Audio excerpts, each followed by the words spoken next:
In the heart of Zarawi city, the air smelled of fuel, ambition, and fear. Skyscrapers rose like promises that never reached the people below. And somewhere behind those mirrored walls sat the honorable Zulu man loved for his speeches, feared for his actions, and seemingly untouchable by the law.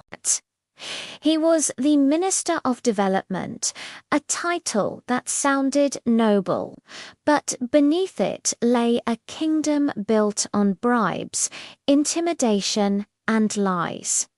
His pockets were deep, but his heart was empty. Every morning, two men followed him like shadows.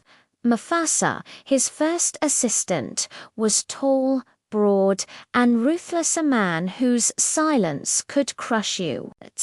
And then there was Joshua, the second assistant, calm, polite, and honest to the core. But in a city like Zarawi, men with clean hands often found themselves bleeding. One Monday, a new project landed on Zulu's desk, a housing plan meant to uplift the poor. The investors were ready, the money was clean, and the plans were solid. But clean money never made Zulu smile.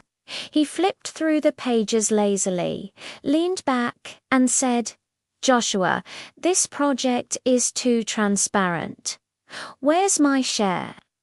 Joshua hesitated, then replied, "Sir, this one's fully accountable.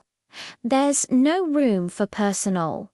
Before he could finish, Mufasa cut in sharply. "No room for survival, you mean?" Joshua looked up, his voice trembling but steady. "With all due respect, Mufasa, stealing from the poor isn't survival. It's murder in slow motion." The room went silent. Even Zulu's golden watch seemed to tick louder. He rose slowly from his chair, a cold smile on his face. "Joshua, you're young, idealistic, but in this country, righteousness doesn't feed your family. Corruption does." He gestured towards the phone. "Now make the call. 10% goes to my account." Quietly, Joshua shook his head. "Sir, I can't." Mufasa's hand slammed the desk. "Then you'll be replaced by someone who can."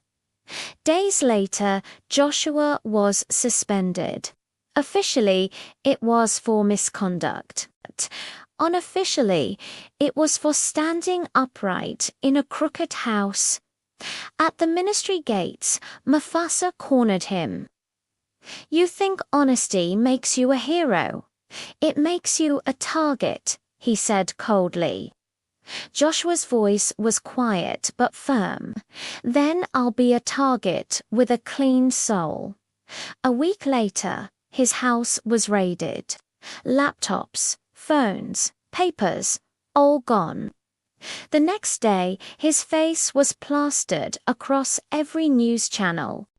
"Ministry officer linked to financial scandal." The headlines screamed, the same man who refused to steal was now painted as the thief. He had become the villain for refusing to join the villains.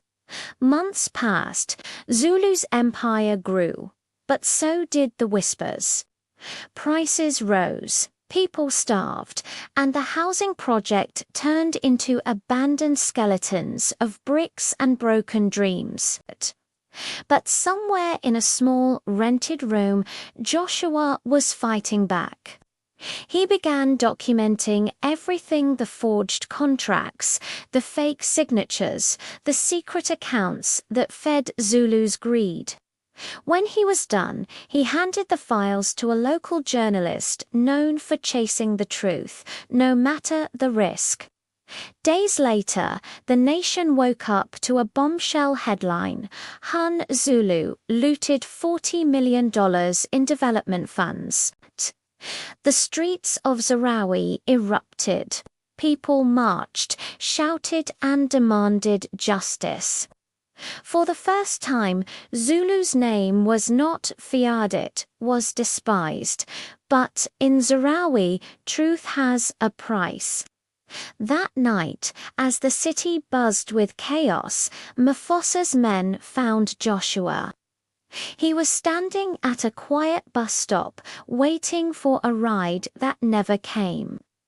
The next morning, his body was found by the roadside.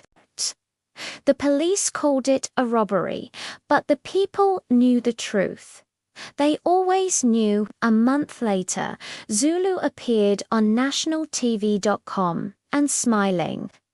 "We are deeply saddened by the tragic loss of our former employee, Joshua. Hugh was like a son to me," he said, the lie rolling off his tongue like perfume on poison.